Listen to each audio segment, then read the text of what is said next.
Deoria coaching class में हम आप सभी का हार्दिक वंदन एवं अभिनंदन करते हैं। यहाँ देवरिया कोचिंग की कुछ छात्र ने यहाँ आपको कैसे प्रश्न पत्र हल करें और हम अच्छे से अच्छे अंक प्राप्त कर लें, इस प्रकार से यहाँ लेकर के हम प्रश्न पत्र को आपको यहाँ बताने जा रहे हैं।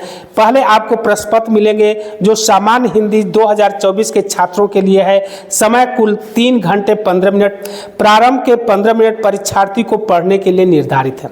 इसमें आपको बहुविकल्पी प्रश्न पत्र और इस प्रकार से बसपरक प्रश्न पूछे जाएंगे।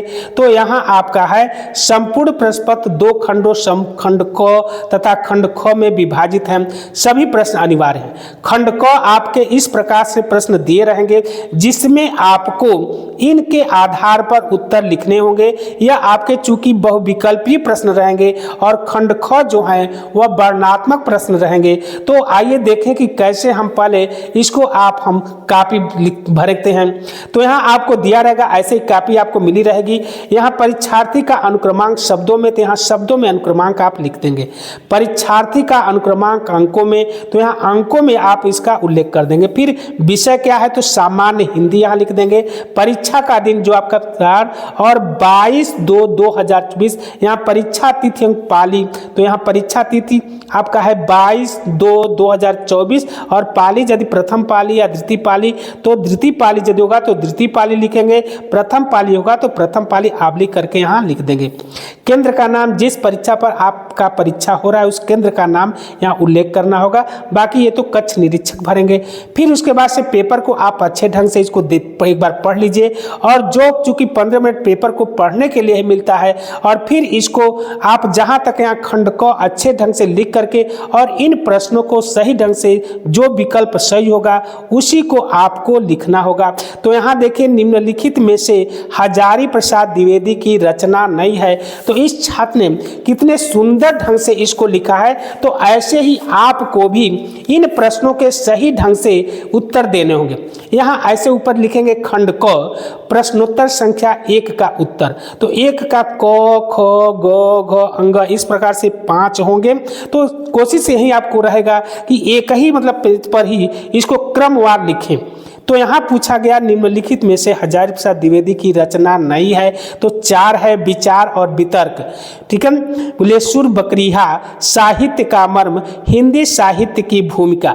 तो ये चारों 3 विचार और वितर्क साहित्य का मर्म, हिंदी साहित्य की भूमिका, यह डॉक्टर हजारी प्रसाद द्विवेदी की रचना है। बाकी आपका बुलेश्वर बकरिया यह उनकी रचना नहीं है। चूंकि रचना नहीं है पूछ रहा है इसलिए हमें यह ऑप्शन सही है, इसको 1 नंबर आपको सरलता से प्राप्त हो जाएंगे। दूसरा क्या है, निम्नलिखित में से आचार्य रामचंद्र शुक्ल द्वारा लिखित निबंध है। तो निबंध पूछ रहा है तुम चंदन हम, ठीक है, रामदास की कविता है। राष्ट्र के स्वरूप वासुदेव शरण अग्रवाल का है। अशोक के फूल आपको डॉक्टर हजारी प्रसाद द्विवेदी का है। कविता क्या है, तो यह आचार्य रामचंद्र शुक्ल द्वारा लिखित यह उन्हीं का निबंध है। तो इसने छात्र ने लिखा है कि कविता क्या है। इसमें इसी तरह से आप भी इसको लिखेंगे, पहला का ख का उत्तर यानी कविता क्या है उनकी रचना है। तो इस प्रकार इस पर भी पूरे अंक प्राप्त हो जाएंगे। फिर ये पूछ रहा है अजात शत्रु रचना की विधा, यानी किस विधा, हिंदी साहित्य की विधा पूछी जाती है। संस्मरण, आत्मकथा, नाटक, जीवनी, रिपोर्टाज, डायरी। तो इसमें आपको कौन सी विधा के अंतर्गत अजात शत्रु लिखा गया है, तो अजात शत्रु यानी एक प्रकार का यह नाटक है। तो यहाँ इसको लिखेंगे अजात शत्रु नाटक है। तो इसने नाटक लिखा जिसको 1 अंक प्राप्त हो जाएंगे। फिर अज्ञेय की रचना है।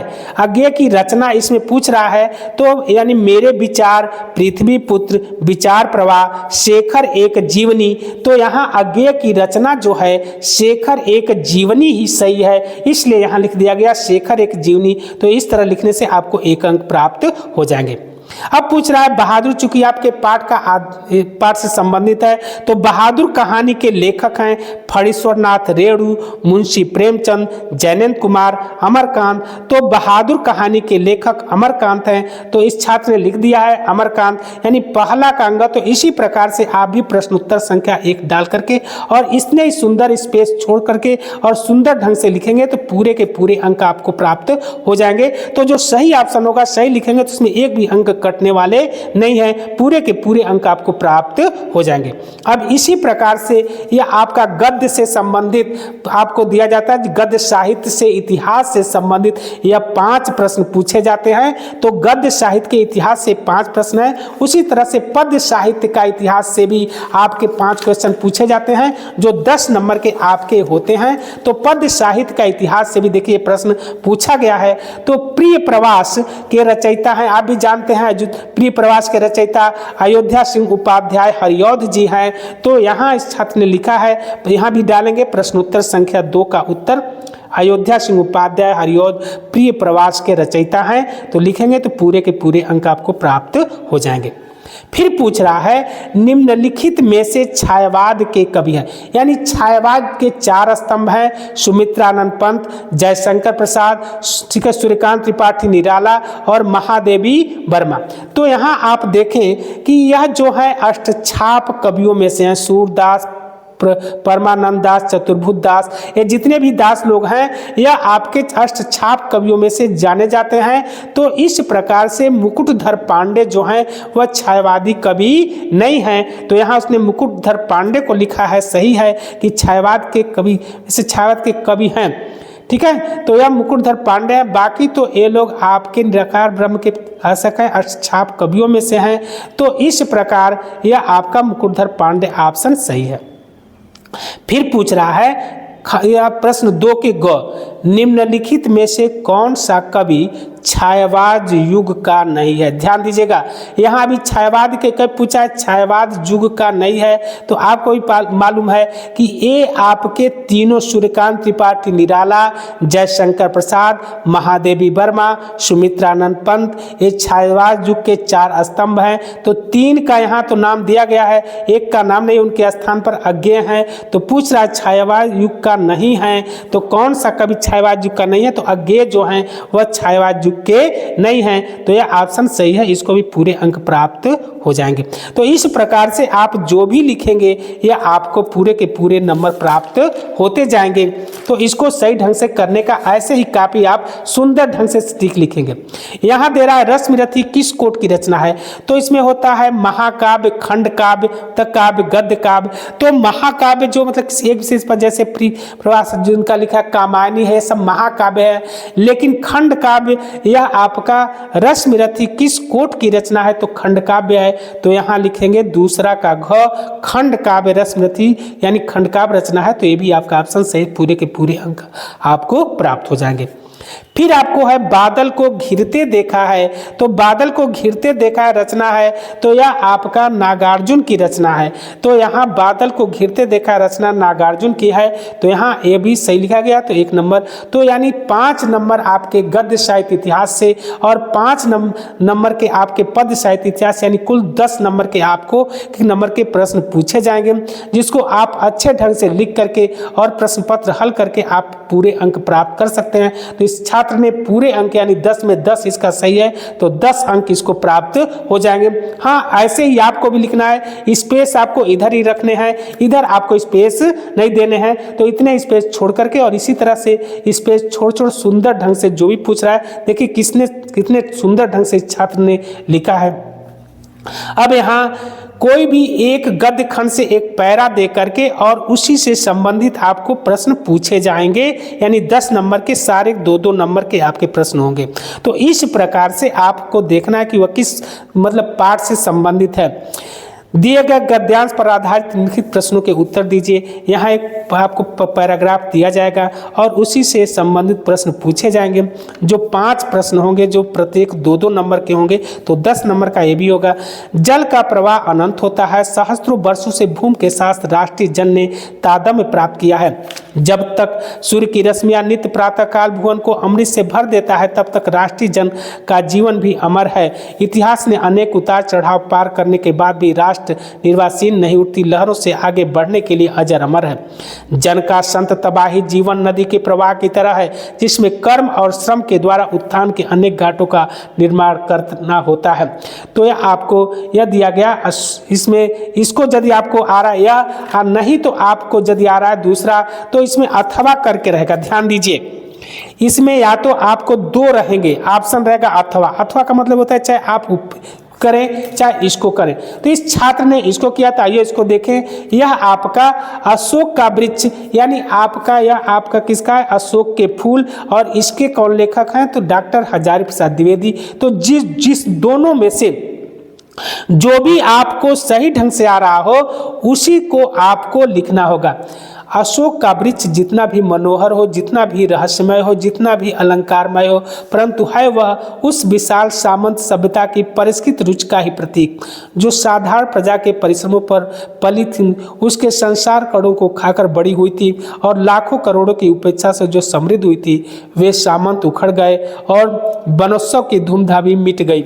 इस प्रकार से यह आपको दिए रहेंगे पैरा, और इसी से प्रश्न पूछे जाएंगे। इसमें भी वही सेम है, 5 क्वेश्चन पूछे जाएंगे, प्रत्येक 2-2 नंबर के होंगे। तो आपको दोनों में से जो भी आपको सही ढंग से आ रहा हो उसी को आप लिखेंगे। तो यहाँ पूछ रहा उपयुक्त गद्यांश के पाठ और लेखक का नाम लिखिए। तो यहाँ आपको पाठ के लेखक का नाम क्या है, तो पाठ का नाम अशोक के फूल और लेखक का नाम क्या है, तो हजारी प्रसाद द्विवेदी। तो यहाँ आपको लिखा गया। रेखांकित अंश की व्याख्या कीजिए। तो जो रेखांकित अंक आप देख रहे हैं यह इसकी व्याख्या करनी है।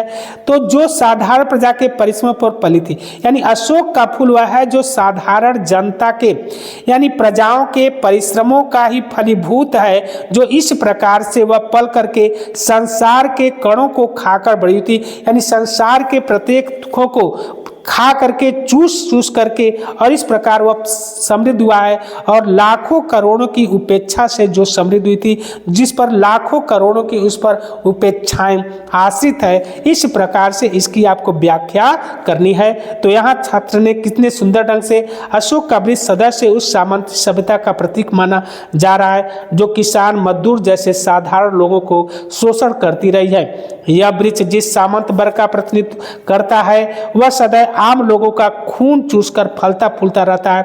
इस वर्ग के समृद्धि का मुख्य कारण आम जनता का शोषण ही है। इस प्रकार से यहाँ रेखांकित अंश की व्याख्या यह सुंदर ढंग से ऐसे करने से आपको अंक प्राप्त हो जाएंगे। फिर आपको ये पूछ रहा है कि सामंत सभ्यता की परिष्कृत रुचि का प्रतीक, यानी परिष्कृत परिमार्जित जो होता है शुद्धकरण, तो सामंत सभ्यता का परिष्कृत रुचि का प्रतीक कि कौन है, तो परिष्कृत रुचि का प्रतीक कौन है पूछ रहा है, तो अशोक का वृक्ष है। ठीक है, आपको यहाँ दिया गया है कि सामंत सभ्यता की परिष्कृत रुचि का प्रतीक है, कौन सा है, तो अशोक का वृक्ष, यानी सामंत सभ्यता के परिष्कृत रुचि का ही प्रतीक है। लाखों करोड़ों की उपेक्षा से, एक अपेक्षा होता है, एक उपेक्षा, उपेक्षा माने क्या होता है, अदर। यहाँ कह रहा कि लाखों करोड़ की उपेक्षा से कौन समृद्ध हुई थी, तो लाखों करोड़ की सामंती सभ्यता समृद्ध हुई थी। तो यहाँ आपको इसी में से आप देखिए, लाखों करोड़ की उपेक्षा से जो समृद्ध हुई थी वह क्या थी, सामंत। तो यहाँ आप इसी के आधार पर प्रश्न इसको पढ़ लेंगे, और यहाँ सीधा लिखा गया कि लाखों करोड़ की उपेक्षा से यानी सामंत सभ्यता समृद्ध हुई थी, तो इसको आप लिख देंगे।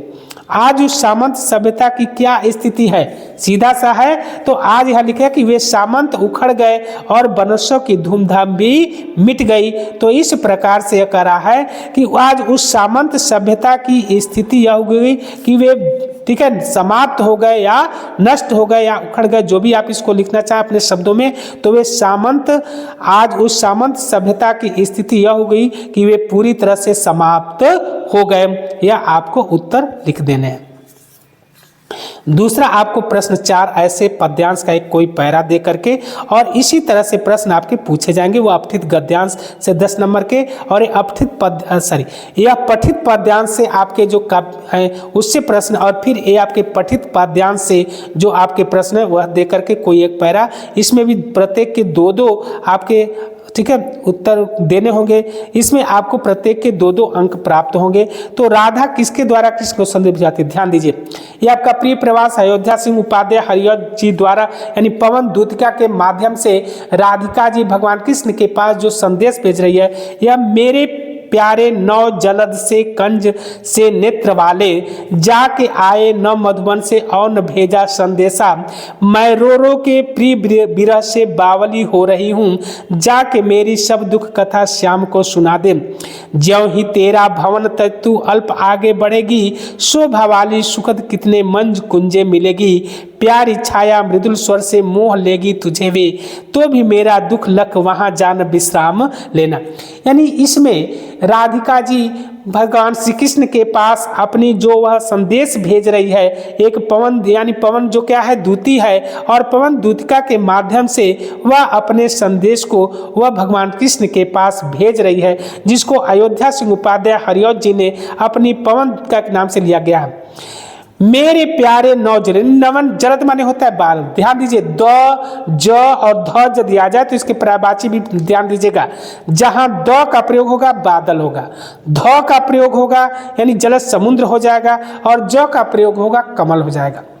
मेरे प्यारे नौ जलद, यानी राधिका पवन दूतिका से कहती कि है पवन दूतिका, मेरे जो बादल नवीन बादल के समान और लाल नेत्रों वाले जो होंगे, जाके आए न मधुबन से, और इस प्रकार वे मधुबन चले गए, वहां से न तो वापस आए और न वहां से हम लोगों की कोई खोज खबर या कोई संदेशा भेजा। मैं रो रो के प्रिय विरह से बावली हो रही हूँ, अर्थात मैं अपने प्रियतम के वियोग में, उनके विरह व्यथा में दिन रात अपनी अश्रु बहाव करके और इस प्रकार पागली हो गई हूँ। जाके मेरी सब दुख कथा श्याम को सुना दे, और इस प्रकार ऐ पवन दूतिका मेरी सारी व्यथा को, मेरी सारी दुख को भगवान श्री श्याम सुंदर को सुना करके कहना। इस प्रकार से पवन दूतिका के माध्यम से राधिका जी उनको संदेश भेज रही है। ज्यों ही तेरा भवन तज माने होता त्यागना, तू अल्प, अल्प माने थोड़ा सा आगे, ज्यों ही तू अपना भवन छोड़ करके आगे बढ़ेगी, शोभा वाली तो सुंदर यानी तुम्हें सुख प्रदान करने वाली अत्यंत सौंदर्यशाली यानी मंजू सुंदर कुंजे की छाया तुझे प्राप्त होगी। यानी कह रही हैं कि ऐ पवन दूतिका जैसे ही तुम अपने भवन को तज माने त्याग कर अल्प आगे, अल्प माने थोड़ा सा, जैसे ही तू आगे बढ़ेगी वैसे ही अत्यंत सुखद यानी सुख को प्रदान करने वाली शोभा वाली अत्यंत सुंदर सुंदर कुंज की छाया तुझे मिलेगी। लेकिन उस कुंज की छाया को प्यारी छाया मृदुल स्वर से मोह लेगी तुझे भी, अर्थात इस प्रकार से वह छाया इतनी सुंदर और मधुर होगी कि वहाँ की सुंदरता और मधुरता के जो स्वर फूट रहे होंगे उसके स्वर को तुझे वह छाया क्या कर लेगी, मोह लेगी। लेकिन तो भी मेरा दुख लख वहाँ जान विश्राम लेना, लख माने होता है जानकर, तो भी मेरा दुख है पवन दूतिका, इसके बाद भी मेरे दुख को लख कर मतलब जान करके कि मैं अपने प्रिय विरह में किस प्रकार से बावली अर्थात पागली हो गई हूँ, मैं अपनी सारी सुख दुख भूल गई हूँ, और इस प्रकार से दिन रात मैं रो रो करके अश्रु बहा करके और किस प्रकार मैं यहाँ पर जीवन यापन कर रही हूँ, इस प्रकार मेरे दुख को जानकर तुम वहाँ विश्राम करने मत लगना, जान विश्राम लेना, वहाँ तुम विश्राम मत करना। तो यहाँ पहला प्रश्न है, राधा किसके द्वारा कृष्ण को संदेश भिजवाती है? तो लिखा है कि राधा यानी पवन दूतिका के द्वारा कृष्ण को संदेश भिजवाती है।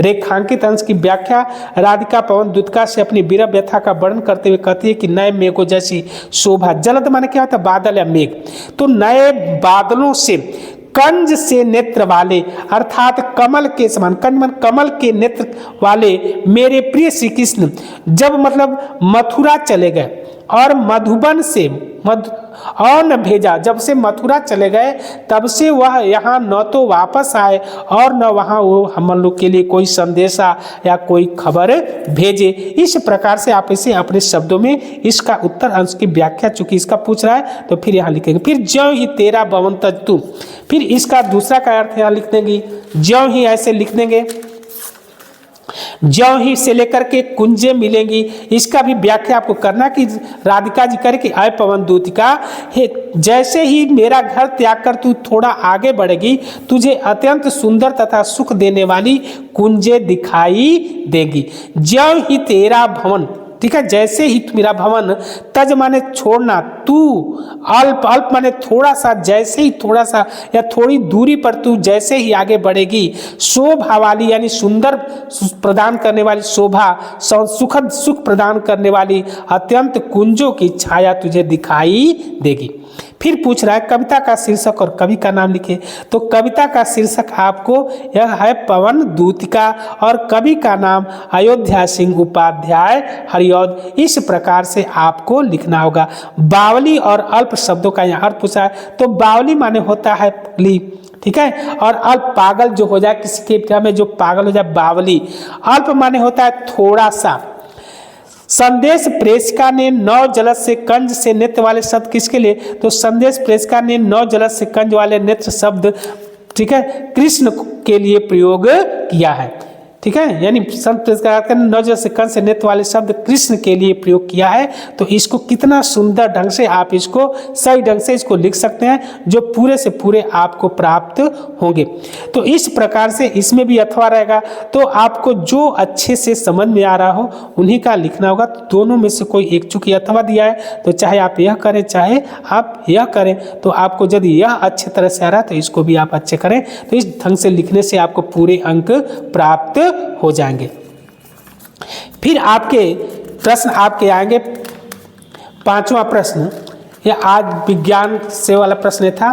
5वां प्रश्न, किसी एक लेखक का साहित्यिक परिचय देते हुए उनकी प्रमुख रचनाओं का अवलोकन। इसमें भी ध्यान दीजिएगा, शब्द सीमा 80 शब्द ही है, ज़्यादा लिखने की आवश्यकता नहीं है।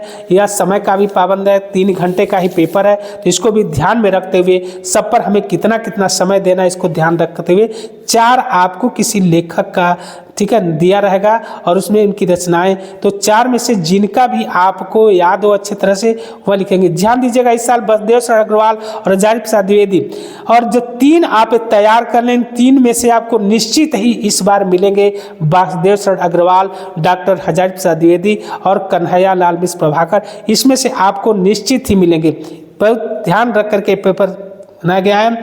तो यहाँ लिख रहा है कि निम्नलिखित में से किसी एक लेखक का साहित्यिक परिचय देते हुए उनकी प्रमुख रचनाओं का उल्लेख कीजिए। अधिकतम शब्द सीमा 80 शब्द, तो ध्यान दीजिएगा 3 नंबर उनका साहित्यिक परिचय पर और 2 नंबर उनकी प्रमुख रचनाओं पर, यानी कुल 5 अंक आपको इसमें प्राप्त होंगे। तो इसमें आपको दिया गया डॉक्टर हजारी प्रसाद द्विवेदी, तो यहाँ लिखेंगे डॉक्टर हजारी प्रसाद द्विवेदी 5वां के क का, और यहाँ दूसरा आप लिख देंगे। अब यहाँ जीवन परिचय। आचार्य हजारी प्रसाद द्विवेदी का जन्म सन 1907 ईस्वी में बलिया जिले के दुबे के छपरा नामक ग्राम में हुआ था। इनके पिता का नाम अनमोल द्विवेदी था, माता का नाम ज्योतिषमती था। इनकी ज्योतिष और संस्कृत की शिक्षा उत्तराधिकार में प्राप्त हुई। काशी से इन्होंने संस्कृत साहित्य और ज्योतिष का उच्च स्तरीय ज्ञान प्राप्त किया। सन 1949 ईस्वी में लखनऊ विश्वविद्यालय ने इन्हें डी.लिट की उपाधि से तथा सन 1957 ईस्वी में भारत सरकार ने पद्म भूषण की उपाधि से विभूषित किया। इन्होंने काशी हिंदू विश्वविद्यालय और पंजाब विश्वविद्यालय में हिंदी विभाग के अध्यक्ष पद पर कार्य किया। 19 मई 1979 ईस्वी को इनका निधन हो गया। तो बस इनका जीवन परिचय इतना लिख करके, और इनकी साहित्यिक परिचय लिखेंगे। साहित्यिक परिचय, हजारी प्रसाद द्विवेदी साहित्य के प्रख्यात निबंधकार, इतिहास लेखक, अन्वेषक, आलोचक, संपादक तथा उपन्यासकार के अतिरिक्त कुशल वक्ता, सफल अध्यापक भी थे। वे मौलिक चिंतक, भारतीय संस्कृति और इतिहास के मर्मज्ञ, बंगला और संस्कृत के प्रकांड विद्वान थे। इनकी रचनाओं में नवीनता और प्राचीनता का अपूर्व समन्वय था। इनके साहित्य पर संस्कृत भाषा आचार्य रामचंद्र शुक्ल और रविन्द्रनाथ ठाकुर का स्पष्ट प्रभाव है। इन्होंने विश्व भारती और अभिनव भारती ग्रंथ कला का संपादन किया। इन्होंने अपभ्रंश और लुप्त प्राय जन साहित्य को प्रकाश में लाकर अपनी गहन शोध दृष्टि का परिचय दिया। निबंधकार के रूप में विचारात्मक निबंध लिखकर भारतीय संस्कृत और साहित्य की रक्षा की। ये हिंदी ललित निबंध लेखकों में थे। तो इस प्रकार आप लिख करके अच्छे से अच्छे अंक प्राप्त कर सकते हैं। फिर उन्होंने नित्य प्रति के जीवन की गतिविधियां और अनुभूतियों के महत्व का अध्ययन किया। इनकी प्रमुख रचनाएं आप लिखेंगे, तो जो इनकी कृतियां रचनाएं एक ही होता है, तो प्रमुख रचनाएं आप पूछ रहा है कि कृतियां, तो कृतियां ही डाल देंगे। अशोक के फूल, कूटज, विचार प्रवाह, विचार और वितर्क। ध्यान दीजिए, पहला ही क्वेश्चन आपको दिया गया था विचार और वितर्क, ठीक है, विचार प्रवाह। तो इस प्रकार से इस पर ध्यान देंगे कि विचार, वितर्क, विचार प्रवाह, इससे जरूर इसमें से प्रश्न पूछता है। तो विचार प्रवाह उन्हीं की रचना है, विचार और वितर्क उन्हीं की रचना है। रचनाएं आलोक पर्व, कल्पलता, सूरदास, कालिदास का ललित योजना। ध्यान दीजिएगा, कबीर पर इन्होंने लिखा है, इनकी आलोचना है सूरदास, कल्पलता और कालिदास की ललित योजना। ये पूछता भी है। अनामदास का पोथा, किसका मतलब लिखा हुआ, बाणभट्ट की आत्मकथा। यह मतलब पूछा किसकी मतलब ये रचना है, तो इनकी आलोचना है बाणभट्ट की आत्मकथा, पुनर्नवानाथ सिद्धांतों की बनिया आदि इनकी प्रमुख रचनाएं। तो इस पर ध्यान देंगे तो एक क्वेश्चन आपको गद्य साहित्य के इतिहास से भी आपको बन जाएंगे, तो इस पर भी ध्यान दीजिएगा। तो यह आपकी प्रमुख रचनाएं हो गई। तो 3 नंबर आपके साहित्य परिचय और 2 नंबर पूरे नंबर इस छात्र को प्राप्त हो जाएंगे। इसी प्रकार से आपको काव्यांश से भी एक कवि का जीवन परिचय, साहित्यिक परिचय लिखते हैं, उनकी रचनाओं पर प्रकाश डालना है या कृतियों पर प्रकाश डालना है। इसकी भी अधिकतम सीमा 80 शब्द है। समय को ध्यान रखते हुए इस पर आप 80 शब्द से ज़्यादा न लिखें। और यह भी नहीं कि वहाँ बैठ करके गिना जाता है एक पेज, मतलब कि इतने 1 से 1.5 पेज में आपको हो जाने चाहिए। तो यहाँ आपका दिया है, निम्नलिखित में से किसी एक कवि का साहित्यिक परिचय देते हुए प्रमुख कृतियों पर प्रकाश डालिए। अधिकतम शब्द सीमा 80 शब्द। रामधारी सिंह दिनकर, जयशंकर प्रसाद, महर्षि षटगुप्त और महादेवी वर्मा। तो जिसमें आपको अच्छे तरह से जिस कवि का आपको याद हो उसको आप सही ढंग से लिखेंगे। यहाँ जयशंकर प्रसाद का मतलब लिखा गया है, तो आप लिखेंगे 5वां के ख का, यानी दूसरा जयशंकर प्रसाद। यदि आप तीसरा लिख रहे हैं तो यहाँ 5वां के ख का तीसरा, इस तरह लिख करके प्रश्न उत्तर। हाँ, लेकिन यदि एक का यदि खत्म हो जा रहा है तो यह आप स्पेस छोड़ करके ही अगले पृष्ठ से ही लिखेंगे, न कि यहाँ खत्म हो रहा है तो यहाँ से आप लिखना शुरू करेंगे। नहीं, यहाँ खत्म हो रहा है, छात्र ने लिख दिया है, लेकिन आप ऐसा नहीं करेंगे। आप इसको छोड़ करके दूसरे पेज से आप लिखना शुरू करेंगे, क्योंकि काफी आपको पर्याप्त मिलते हैं। तो यहाँ आप लिखेंगे प्रश्न उत्तर संख्या 5 के ख का उत्तर, यानी ख का उत्तर का दूसरा जयशंकर प्रसाद जीवन परिचय यहाँ डालेंगे। जयशंकर प्रसाद का जन्म 1889 ईस्वी में काशी के प्रसिद्ध सुगनी साहू नामक परिवार में हुआ था। इनके पिता का नाम पंडित देवी प्रसाद था। छोटी अवस्था में अपनी माता पिता के साथ तीर्थ स्थलों का भ्रमण किया। 9 वर्ष की आयु में इन्होंने एक कविता की रचना की, जिसे पढ़कर इनके पिता ने इन्हें महान कवि बनने का आशीर्वाद दिया। कुछ समय पश्चात इनके माता पिता का देहांत हो गया। इनकी शिक्षा दीक्षा का भार इनके बड़े भाई शंभुनाथ पर आ गया। इनकी शिक्षा घर पर योग शिक्षकों द्वारा हुई। कुछ समय पश्चात इनके बड़े भाई की मृत्यु हो गई। इन्होंने 3 शादियां की। तीनों पत्नियों को असामयिक मृत्यु हो गई। परिजनों की मृत्यु अनेक चिंताओं से घिर जाने के कारण ये क्षय रोग से पीड़ित हो गए। क्षय रोग यानी टीबी जिसको कहते हैं, क्षय रोग से पीड़ित होने के कारण सन 1937 ईस्वी में इनकी मृत्यु हो गई। तो यह उनका जीवन परिचय। फिर साहित्यिक परिचय, यानी साहित्य के क्षेत्र में इन्होंने क्या योगदान दिया उस पर आपको कुछ प्रकाश डालने हैं। तो जयशंकर प्रसाद छायावाद के प्रवर्तक, उन्नायक तथा प्रतिनिधि कवि होने के कारण साथ साथ युग प्रवर्तक, नाटककार, कथाकार तथा उपन्यासकार भी थे। विशुद्ध मानवतावादी दृष्टिकोण वाले प्रसाद जी ने अपने काव्य में आध्यात्मिक आनंदवाद की प्रतिष्ठा की है। प्रेम और सौंदर्य इनके काव्य के प्रमुख विषय रहे हैं, किंतु मानवीय संवेदना उनकी कविता का प्राण है। प्रसाद जी अनेक विषयों में भाषाओं के प्रकांड पंडित और प्रतिभा संपन्न कवि थे। इन्होंने नाटक, उपन्यास, कहानी, निबंध आदि सभी साहित्यिक विधाओं पर अपनी लेखनी चलाई और अपने कृतित्व से इन्हें अलंकृत किया। इनका काव्य हिंदी साहित्य के मूलनिधि। तो छात्र ने कितने सुंदर ढंग से लिखा है, तो इसको सही पूरे अंक प्राप्त होंगे। अब यहाँ पूछ रहा है कि प्रमुख कृतियां रचनाएं, तो कृतियां पूछ रहा है तो कृतियां ही डाल दे या रचनाएं, दोनों एक ही होता है, इसमें कंफ्यूज न हो। तो प्रमुख रचनाएं आंसू, झरना, लहर, इनसे भी आपको प्राप्त होंगे। इसको याद कर लीजिएगा। कामायनी, यह इस पर इनको पुरस्कार भी मिला था और इनका यह आपका महाकाव्य है। कंकाल, तितली, इरावती, आकाशदीप, इंद्रजला, प्रद्युम्न, आधी, चित्रधार, कानन कुसुम, इन्हीं की रचना। जब पूछा कानन कुसुम किसकी रचना है, तो यह जयशंकर प्रसाद की रचना है। आदि इनकी प्रमुख रचनाएं हैं। तो पूरे अंक इस पर प्राप्त हो जाएंगे। तो इस तरह से आप सुंदर ढंग से ऐसे ही लिखने का प्रयास करेंगे ताकि परीक्षा में आपको पूरे से पूरे अंक प्राप्त हो सके। तो यह आपका मतलब यह है। नेक्स्ट क्वेश्चन है 7वां। आपको ध्यान दीजिएगा, यह 7वां खंड काव्य होता है। खंडकाव्य में कई सर्ग होते हैं, अब तो अलग अलग सर्ग, लेकिन देवरिया जिले के छात्रों के लिए केवल रश्मिरथी खंडकाव्य से संबंधित प्रश्न ही लिखने होते हैं। इससे अलग लिखेंगे तो आपको अंक प्राप्त नहीं होंगे। इसलिए रश्मिरथी खंडकाव्य से जितने भी प्रश्न आपको पूछे जाएंगे उनमें आपको अथवा दिया है। तो रश्मिरथी खंडकाव्य के कृष्ण संदेश सर का कथानक लिखिए। तो इसमें 7 सर्ग है, 7 सर्ग को आपको कोई एक का कथानक पूछने के लिए, मतलब उस कथा का सारांश लिखने के लिए आता है।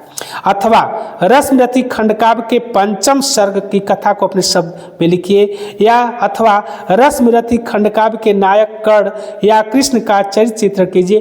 तो 3 आपको दिए रहेंगे, जो भी आपको अच्छी तरह से याद हो। हाँ, ध्यान दीजिएगा कि इस खंडकाव्य में केवल रश्मिरथी खंडकाव्य से संबंधित प्रश्न का ही उत्तर आपको देना है। देवरिया जिला के छात्रों के लिए केवल रश्मिरथी खंडकाव्य ही पुस्तक अनिवार्य है।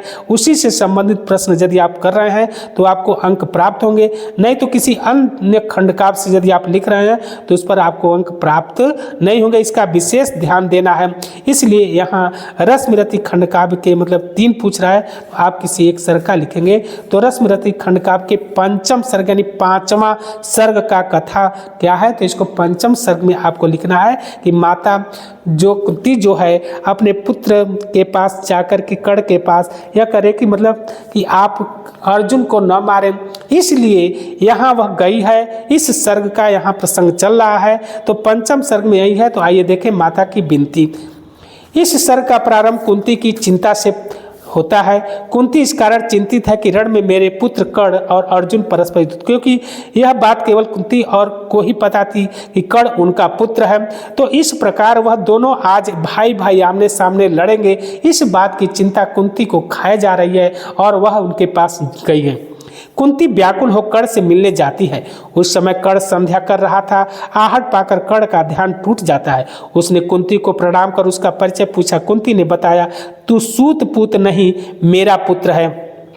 तेरा जन्म मेरी कोख से तब हुआ था जब मैं अविवाहिता थी। मैंने लोक लज्जा के भय से तुझे पेटी में रखकर नदी में बहा दिया था, परंतु अब मैं यह सहन नहीं कर सकती। मेरे ही पुत्र एक दूसरे से युद्ध करें, अतः मैं तुझसे प्रार्थना करने आई। यह सर्ग मतलब आपका 5वें सर्ग में एक कुंती और कर्ण का जो विचार आपस में हो रहा है वह मतलब आपको लिखना है। तुम अपने छोटे भ्राताओं के साथ मिलकर राज्य करो। कर्ण ने कहा कि मुझे अपने जन्म के विषय में सब कुछ ज्ञात है, परंतु मैं अपने मित्र दुर्योधन का साथ कभी नहीं छोड़ सकता। असहाय कुंती ने कहा कि तू सबको दान देता है, क्या अपनी माँ को भीख नहीं दे सकता? कर्ण ने कहा कि माँ, मैं तुम्हें एक नहीं 4 पुत्र दान में देता हूँ। मतलब उसके कहने का तात्पर्य कि 4 पुत्र को मैं कुछ नहीं करूँगा, अर्थात तुम्हारे 5 और 1 में 6। तो इस प्रकार से तुम्हारा कोई, यदि कर्ण मरे या अर्जुन मरे तब भी तुम्हारे 5 पुत्र जीवित रहेंगे। मैं अर्जुन को छोड़कर तुम्हारे किसी पुत्र को नहीं मारूंगा। यदि अर्जुन के हाथों मैं मारा गया तो तुम 5 पुत्रों की मारो।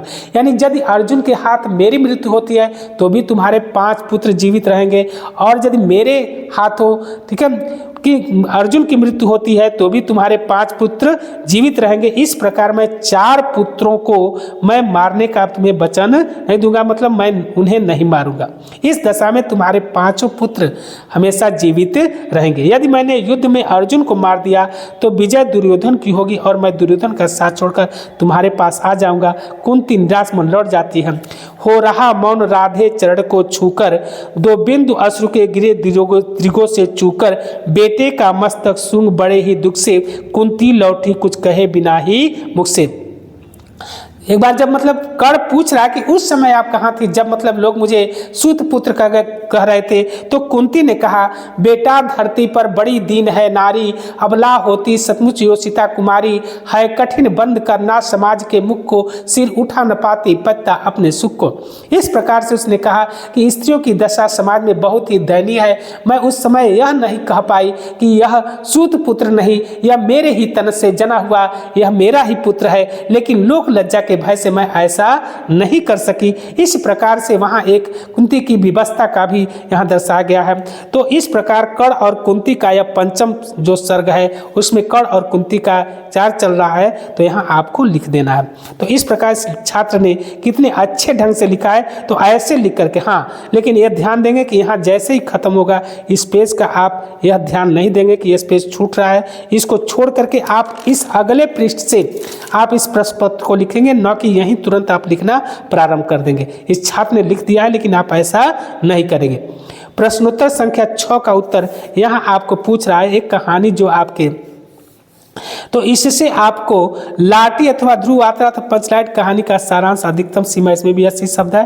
तो 3 आपके कहानी है, इस कहानियों से कोई एक आपको लिखना होगा। तो यहाँ आपको कोई एक कहानी जिसमें पंचलाइट, जैसा कि आप सभी जानते हैं कि पंचलाइट पेट्रोमैक्स यानी फणीश्वर नाथ रेणु जी द्वारा लिखित एक आंचलिक कहानी है, जिसमें यानी गाँव के लोग पंचलाइट तो लाते हैं लेकिन उन्हें जलाने नहीं आता। इस प्रकार से वह आकर के पंचलाइट जब जलाता है तो मतलब उनकी इज्जत प्रतिष्ठा बच जाती है और इस प्रकार उसकी सारी गलतियों को लोग क्षमा कर देते हैं। जो इस प्रकार से गोधन जो था उन्हीं को देख करके वह जो फिल्मी गाना गाता था, लोग इस प्रकार से उसको मतलब अपनी जात से बहिष्कृत कर देते थे, लेकिन इस प्रकार उसके अच्छे कार्य करने से जिससे उनकी इज्जत प्रतिष्ठा पुनः वापस आ गई, उसके सारे किए हुए को उन्होंने माफ कर दिया। तो फणीश्वर नाथ रेणु का लिखा हुआ यह आंचलिक कहानी बहुत ही मर्मस्पर्शी है। पंचलाइट कहानी का सारांश, पंचलाइट फणीश्वर नाथ रेणु जी का आंचलिक कहानी है। कहानी में बिहार के एक पिछड़े गांव के परिवेश का सुंदर चित्र प्रस्तुत किया गया है। महतो टोली में सभी लोग क्या है, अधिकांश लोग अशिक्षित हैं।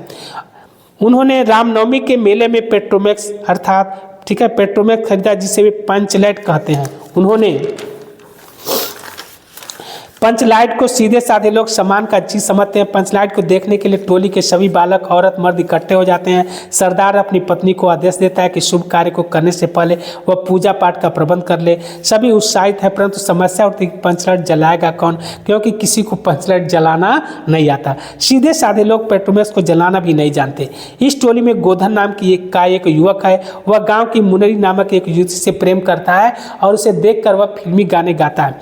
मुनरी की माँ गोधन की शिकायत की थी कि वह उसके घर के सामने से सिनेमा का गाना गाकर निकलता है, इस कारण पंचों ने उसे जात से निकाल रखा है। मुनरी को पता है कि गोधन पंचलाइट जला सकता है। वह चतुराई से यह बात पंचों तक पहुंचा देती है। पंच गोधन के पुनः जात में ले आते हैं, वह पंचलाइट को जला देता है। मुनरी की माँ गुलरिका की प्रसन्न होकर गोधन को शाम को भोजन का निमंत्रण देती है। पंच भी आते हैं, उत्साहित होकर गोधन को कहते हैं तुम्हारा 7 खून माफ, खूब गाओ सनीमा का गाना। पंचलाइट की रोशनी में लोग भजन कीर्तन करते था, उत्सव मनाते हैं। कहानी का कथानक सजीव है। सीधे साधे अनपढ़ लोगों की संवेदनाओं को बाड़ी देने में फणीश्वर नाथ रेणु जी ने समर्थ रहे हैं। इस कहानी के आंचलिक जीवन का सही झांकी प्रस्तुत की गई, तो बहुत सुंदर ढंग से इसको लिखा गया है। इस प्रकार इसको पूरे के पूरे अंक प्राप्त होंगे।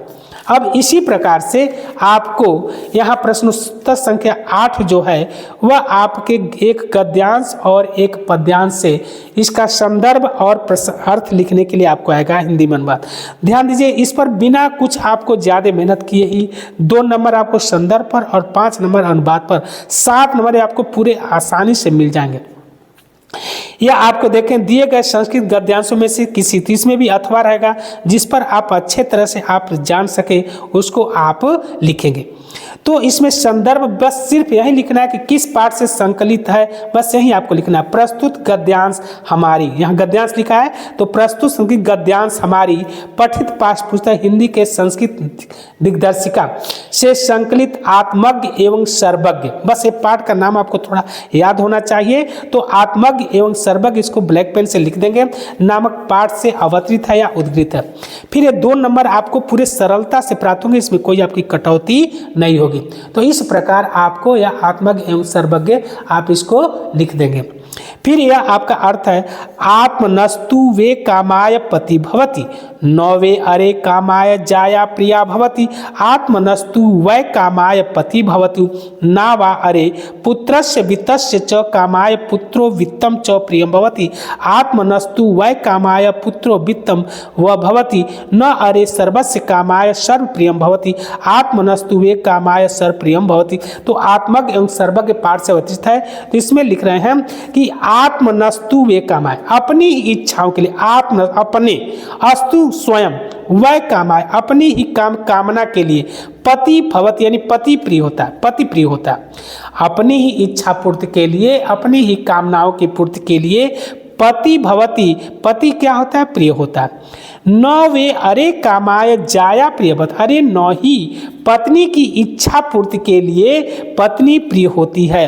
वह कामाय पति भवति न वा अरे, अपनी इच्छा पूर्ति के लिए पत्नी प्रिय होती, न अरे पुत्र या धन, पुत्रस्य वित्तस्य माने होता है धन, पुत्र से माने पुत्र की, वित्तस्य च और धन की, कामाय पुत्रो वित्तम च प्रियवत, मतलब अपनी इच्छा के लिए पुत्र या धन की कामना के लिए प्रिय पुत्र या धन प्रिय नहीं होता, बल्कि अपनी ही कामना के लिए पुत्र या धन।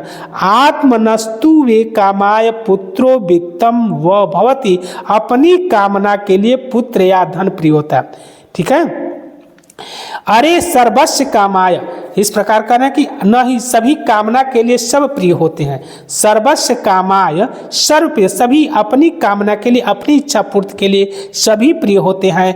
आत्मनस्तु वे कामाय सर्व प्रियम भवति, अपनी ही कामना के लिए सब प्रिय होते हैं। तो इसका इस प्रकार से आप व्याख्या यदि लिख देंगे तो पूरे के पूरे आपको अर्थ प्रश्न उत्तर प्राप्त हो जाएंगे। तो 2 नंबर संदर्भ पे, अब 5 नंबर आपको उत्तर पे, चाहे आप यह करें अथवा यह करें, तो इसमें यह किया गया है तो आपको 7 नंबर आसानी से प्राप्त हो जाएंगे। फिर इसी प्रकार से पद्यांश का भी आपको, हाँ ध्यान दीजिए, आपको सुभाषित से एक आपको अर्थ जरूर मिलेंगे, इसको आप लिखेंगे। यहाँ दिए गए संस्कृत पद्यांशों में से किसी एक का संदर्भ, इसमें भी 7 नंबर आपको बिना आराम से प्राप्त हो जाएंगे। संदर्भ और यहाँ अनुवाद या व्याख्या करना है। 2 नंबर इसमें भी लिखेंगे, किस पाठ से है, तो यहाँ देखिए लिखा गया है भाषासु, ये भी आप दूसरे पर से करेंगे। भाषासु मुख्या मधुरा दिव्या गिरवाड़ भारती तस्या ही मधुरम काव्यम तस्मादपि सुभाषितम, या उसी पाठ से है सहसा विद्याधीनम न क्रियाम विवेक परम पदा पदम वृणेते ही विस्मय क्रीड़ासी गुण लब्धा ही स्वमेव संपद। यह दोनों सुभाषित रत्नानि, यह पाठ बहुत ही इंपॉर्टेंट है, इससे हर साल आपको प्रश्न इसका अर्थ आते हैं, तो इसको अच्छे तरह से आप अध्ययन कर लें, किसी एक का को अच्छे तरह से लिख दें। 7 नंबर आपको रखा हुआ है। तो यहाँ देखिए लिखा गया है भाषा मुख्या, प्रस्तुत पद्यांश या प्रस्तुत श्लोक हमारी पाठ्य पुस्तक संस्कृत भाग के यानी सुभाषित रत्नानि नामक पाठ से लिया गया। बस इतना ही लिख करके आप 2 नंबर आराम से प्राप्त कर सकते हैं। प्रस्तुत पद्यांश हमारी पठित पाठ्य पुस्तक संस्कृत भाग के संस्कृत दिग्दर्शिका से संकलित सुभाषित रत्नानि नामक पाठ से लिया गया है। बस ये संदर्भ में यही लिख करके 2 नंबर आप प्राप्त कर सकते हैं। इसमें कोई आपको बस अनुवाद क्या लिखना है, भाषासु मुख्या मधुरा, सभी